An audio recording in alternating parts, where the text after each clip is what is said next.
Well, I'm now joined by a veteran LGBT rights campaigner and one of the bravest campaigners for political rights in the country, Peter Tatchell. Peter, thank you for coming in.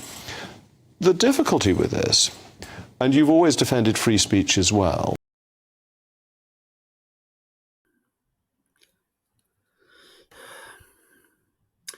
Hi, my name's Graham Thompson. A letter to Peter Tatchell.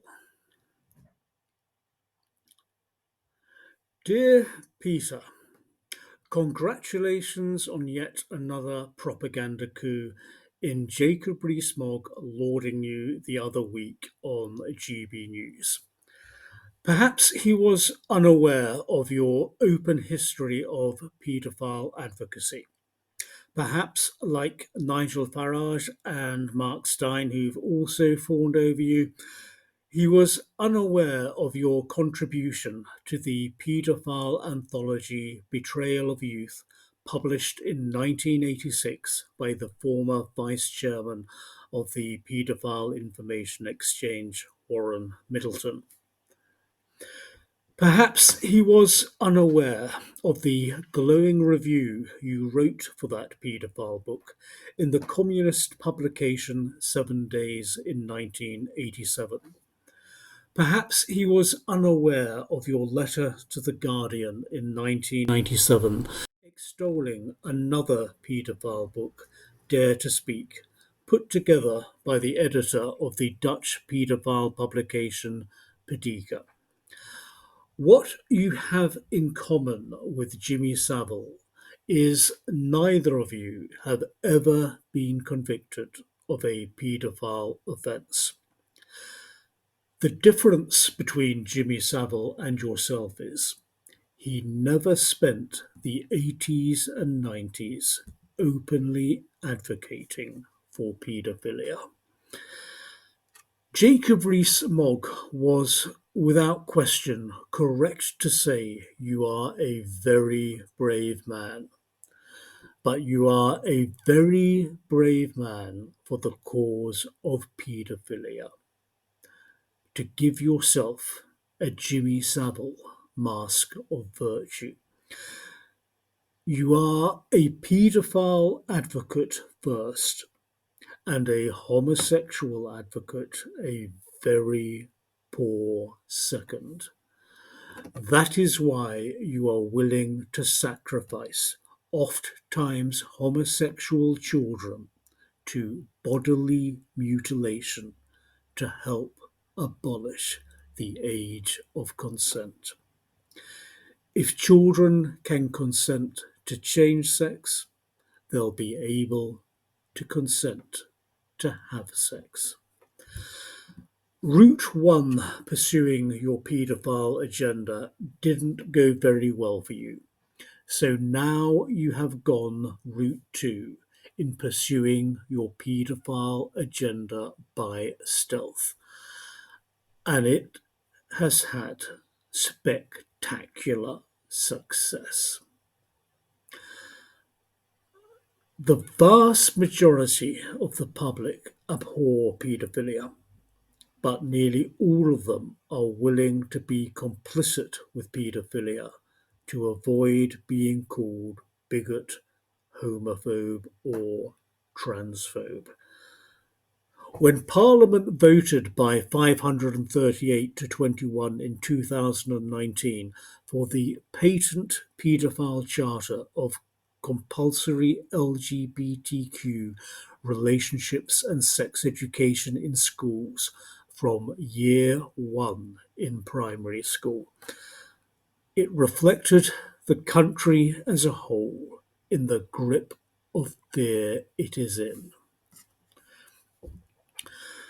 Compulsory LGBTQ RSE was a major step towards abolition of the age of consent.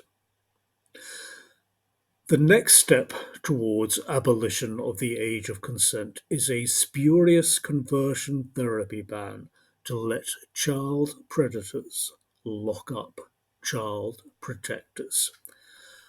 Only truly evil-minded people want to lock someone up if they give homosexuals who don't want to be homosexual, oft-times childhood sexual abuse victims, the prayer and counselling they ask for, or for telling groomed children biology is real.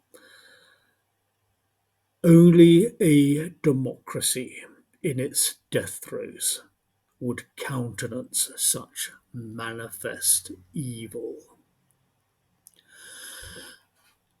We're in the final year of this ailing Tory government, and it doesn't look like a spurious conversion therapy ban will go through Parliament. But there's no question it will go through under a Starmer government. How do you think the final step of abolition of the age of consent will look? How does this sound to you, Peter? Legislation will be put before Parliament dressed up as a children's rights bill that in all but name abolishes the age of consent. And it will go through because if anyone raises their voice to say it abolishes the age of consent, your LGBTQ lobby will denounce them as bigot, homophobe, and transphobe. The only thing that can stop abolition of the age of consent is to break the grip of fear. And it is very, very unlikely the grip of fear will ever be broken. But one must try. I hope, Peter, you will come to the conclusion Alistair Crowley came to in his final terror-struck moment on his deathbed, but with shriving time. God bless you. So, a letter to Peter Tatchell. Peter Tatchell fronts LGBTQ because LGBTQ is a paedophile front. You will never, ever hear any LGBTQ activist ever condemn the paedophile words of Peter Tatchell, ever demand that Peter Tatchell stops acting as the primary voice of LGBTQ, ever. I cannot think of a more fitting day to do this video and to send this letter to Mr. Tatchell than on Remembrance Sunday. Today we have remembered our heroic servicemen who faced the horrors of war to defend our nation and the cause of freedom.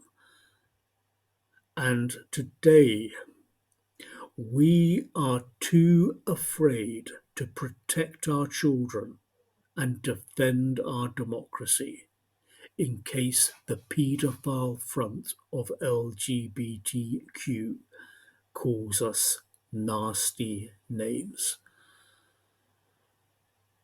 I think on this Remembrance Sunday, this hallowed day, that is something to reflect on. God bless you.